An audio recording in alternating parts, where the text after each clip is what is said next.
Qui était la reine Ya Asantewaa? Voix off.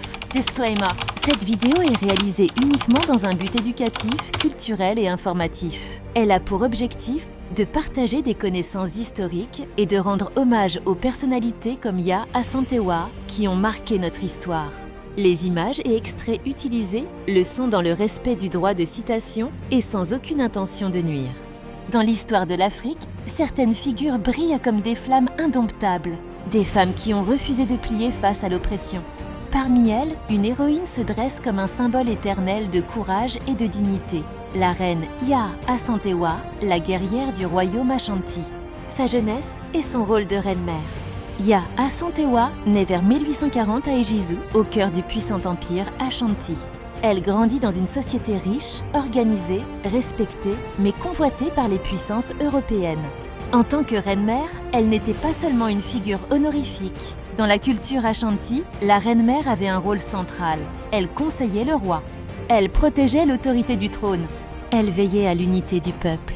Ya Asantewaa, par son intelligence et sa force de caractère, devint une voix respectée, écoutée et crainte. Le contexte colonial. À la fin du 19e siècle, les Ashantis subirent de nombreuses guerres contre les Britanniques. Plusieurs rois furent exilés, dont le roi Prempeh Ier, envoyé aux Seychelles.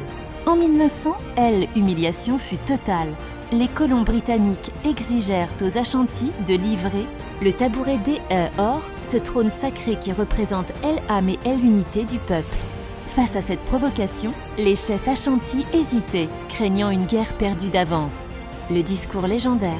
C'est alors que Ya Asantewaa se leva et ses paroles résonnèrent à jamais. Si vous, les hommes d'Ashanti, vous n'êtes pas prêts à vous lever et à combattre pour défendre votre peuple, alors nous, les femmes, nous irons. Je mènerai les femmes et nous combattrons jusqu'à la dernière goutte de notre sang. Ces mots électrisèrent l'assemblée. Elle prit les armes et accepta de mener la résistance. La guerre du tabouret d'or, 1900-1900. Avant d'aller plus loin, souvenez-vous, une histoire ne survit que lorsqu'elle est partagée.